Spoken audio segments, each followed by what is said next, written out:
안녕하세요. 역사 돋보기입니다. 우리는 36년간 일제에 나라를 빼앗겼던 일제강점기가 있었습니다. 일제강점기 때 조선 총독부의 엄혹한 통제도 통제였지만 일제의 빌부터 개인의 영달을 위해 같은 민족을 팔아먹었던 친일파들도 용서할 수 없는 존재들이죠. 친일파는 크게 일제강점기 이전 국가를 팔아먹은 대한제국의 강류들이 있고 일제강점기 때 조선 총독부에 부역하며 민족을 팔아먹은 친일파들이 있습니다. 어찌됐든 1945년 우리가 해방했기에 이 친일파들이 결코 그냥 둬서는 안 되겠죠. 얼마나 우리 민족을 괴롭힌 배신자들입니까? 이들을 그냥 뒀다가는 훗날 다시 우리나라에 위협이 왔을 때 이런 배신자들이 또 탄생할 수 있으며 무엇보다 너무 큰 죄를 짓고 너무 많은 우리나라 사람들을 고통에 신음하게 했기에 그 죄를 처벌해야 하면 당연한 겁니다. 하지만 우리나라는 친일파 청산을 하지 못했고 또 그들의 후손은 잘 살고 있다는 말 굉장히 많이 들어보셨을 겁니다. 영화 더킹에선 정우성 배우가 이런 대사를 하기도 하죠. 역사적으로 흘러가듯 가. 내가 또 역사 강의해야 돼? 친일파며 그딴 놈들은 어때? 다 재버리고 장차관하고 우리나라 이거야. 그렇다면 대한민국은 왜 친일파를 청산하지 못했을까요? 1945년 8월 15일 해방이 있고 이로부터 3년 후 1948년 8월 15일 대한민국 정부가 공식적으로 수립되었습니다. 첫 헌법이었던 제헌헌법에 의거 국민들이 직접 대통령을 선출하는 직선제가 아니라 국회의원들의 투표로 대통령을 선출하는 간선제의 방식으로 이승만이 대한민국의 초대 대통령이 되었습니다. 드디어 우리 민족만의 우리나라 정부가 들어섰기에 이제는 친일파들을 공식적으로 그리고 합법적으로 죄를 물을 수가 있었습니다. 친일파 척결은 너무나도 당연한 과제였죠. 아직 대한민국 정부가 들어서기 전 소련 군정이 간접 통치를 하던 38선 이북 소련 군정 내에선 김일성이 위원장으로 있던 북조선 임시인민위원회에선 38선 이북에 한해 강도 높은 친일파 척결이 이루어지고 있었고 남한 땅에서도 여운형 김규식 등 중도파들이 좌우 합작운동을 일으켰을 때 좌우 합작운동의 7원칙 중 친일파 척결의 내용도 포함되어 있었죠. 비록 좌우 합작 운동은 실패했지만 대한민국 정부가 들어서곤 이제는 대한민국 정부의 차례였습니다. 대한민국 국회에서는 1948년 8월 정부 수립 직후 반민족행위처벌법이란 법안이 가결되었습니다. 그리고 1948년 10월 반민족행위 처벌법을 시행하기 위한 반민족행위 특별조사위원회가 꾸려지니 줄여서 반민특위라고 부르죠. 반민특위는 위원장 김상덕과 부위원장 김상돈 밑으로 행정직으로는 사무국장 1명과 45명의 직원들이 있었고 조사위원 10명, 검찰총장을 포함한 검찰 9인으로 구성된 검찰부 그리고 대법원장을 포함해 국회에서 선출한 15인의 재판부로 구성되어 있었죠. 나름 짱짱한 레벨로 구성된 겁니다. 그리고 위원장이었던 김상덕은 일제강점기 당시 독립운동가이기도 했으며 영화 파묘에서는 최민식 배우님이 맡은 캐릭터 이름을 이분의 이름에서 따왔죠. 반민특위의 친일파 청산 원칙은 다음과 같았습니다. 우선 조사 대상자나 기소된 사람들에겐 해외 출국 금지령이 떨어집니다. 더불어 친일파도 유형을 나누어 처벌 수위를 조정했는데요. 한일 합병에 적극 협력한 자, 한국의 주권을 침해하는 조약 또는 문서에 조인한 자와 모의한 자, 그러니까 일제강점기 이전 나라를 팔아먹은 친일 관료들은 사형 혹은 무기징역이며 그들의 재산은 전재산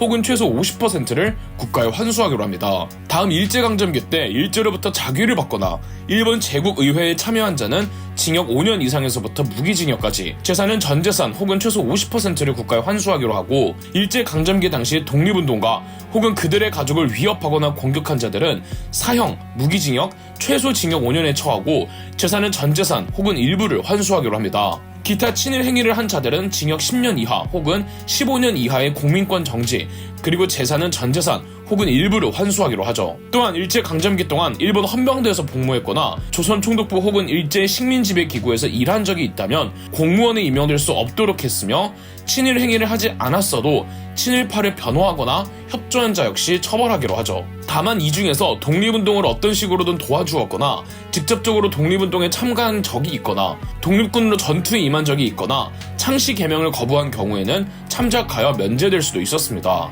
반민특위의 사전조사에 의하면 조사 대상자가 무려 7천여 명, 1949년 1월부터 본격적인 체포 및 기소 작업에 돌입합니다. 그 결과 도피자들 193명을 체포하지 못했고 305명을 체포했으며 61명이 자수를 했습니다. 전체적으로 검거한 숫자는 682명이었으며 이 중 검찰로 송치한 수는 559명이었죠. 그리고 공판이 이어지는데요. 여기까지는 스토리 좋지만 생각지도 못한 사람이 반민특위를 방해하기 시작했습니다. 다름 아닌 이승만 대통령이었죠.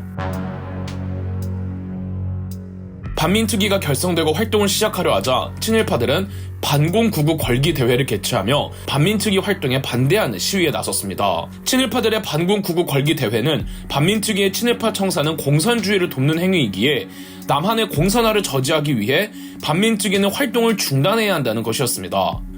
친일파 청산이랑 공산주의랑 대체 뭔 상관일까요? 반공구구 걸기 대회는 이승만 대통령의 지원을 받았습니다. 이승만도 일제강점기 때는 반일에 뛰어들었던 민족운동가, 독립운동가 출신입니다. 심지어 임시정부 대통령도 한 적이 있죠. 이런 이승만이 왜 친일파들을 도와줬을까요? 해방 직후 38선 이남의 남한 땅에는 미군정이 들어섰습니다. 미군정은 행정 인력이 아니라 군인들입니다. 이들에게는 행정 인력이 필요했고 아직 한국이란 나라가 미국에겐 익숙한 나라가 아니었던 만큼 그간 행정 업무를 담당하고 있던 한국인들을 계속 행정 인력으로 운용하기로 합니다. 그간 행정 업무를 담당하던 사람들이라면 조선 총독부를 포함해 일제히 지배기구에서 일했던 친일 한국인들을 말하겠죠. 그래서 미군정 기간 친일파를 청산해야 되는 사회적 목소리에도 미군정에서는 이를 무시하며 친일파들은 계속 사회 주요 계층에 존재하고 있었습니다. 하지만 친일파 청산에 대한 목소리는 점점 더 커지고 북한에서는 강도 높은 친일파 척결이 선행되었고 시간이 지나며 대한민국 정부 수립 과정이 진행되면서 미군정이 언제까지 친일파들을 보호해줄 수는 없었습니다.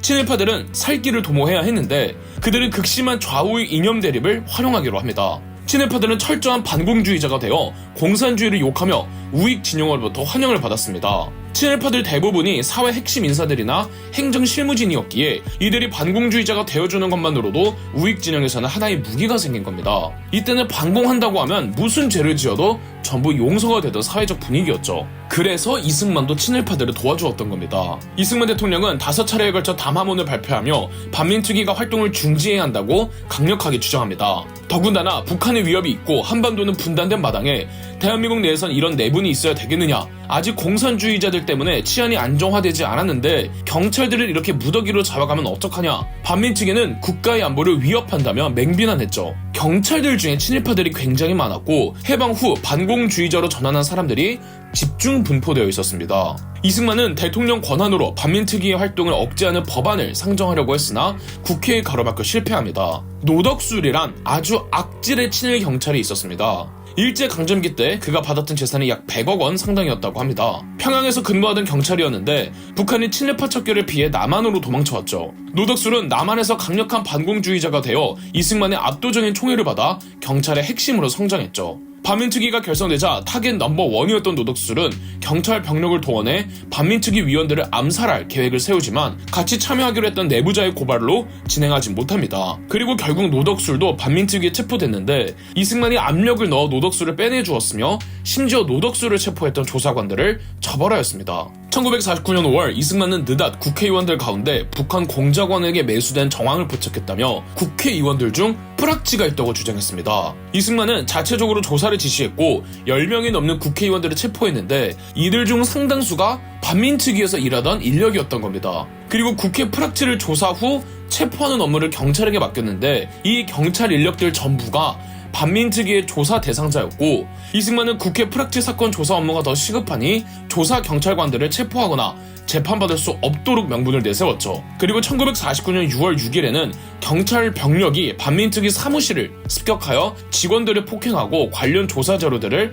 전부 훔쳐갔습니다. 3일 후에는 경찰들이 반민특위의 경찰 체포를 금지해달라며 사표를 내고 집단 시위에 나섰습니다. 국회에선 이런 경찰들을 결코 용서할 수 없다는 입장이었으나 이승만은 경찰 편을 들었죠. 결국 김상덕 위원장을 비롯해 반민특위의 여러 위원들이 사표를 던졌고 이승만은 반민특위 위원직에 자기 측근들을 앉힙니다. 그러니까 친일파들을 처벌해야 하는 업무를 친일파를 보호해야 한다고 여기는 사람들로 교체한 거죠. 결국 반민특위는 유령 조직이 되어버렸고 반민족 행위자를 처벌한다는 법안을 폐기하자는 법안을 이승만이 강력하게 통과시켜서 1949년 10월 반민특위는 해산합니다. 그간 조사받고 있던 피의자들은 전원 석방되었으며 반민특위가 실질적으로 처벌하여 처벌을 받은 친일파들은 단 한 명도 없었습니다. 이렇게 대한민국은 친일파 청산에 완벽하게 실패를 해버렸고 지금은 친일파들이 대부분 죽고 없기에 친일파 처벌은 영원히 불가능해졌습니다. 여러분은 반민특위와 우리나라 친일파 청산에 대해 어떻게 생각하시나요? 그럼 역사 돋보기였습니다. 저희 역사 돋보기가 멤버십 가입을 시작했습니다. 멤버십 가입을 해주신 분들 덕분에 영상 제작에 큰 도움이 되고 있습니다. 감사합니다. 영상 재미있으셨다면 구독과 좋아요, 알림 설정까지 해주시면 감사드리겠습니다.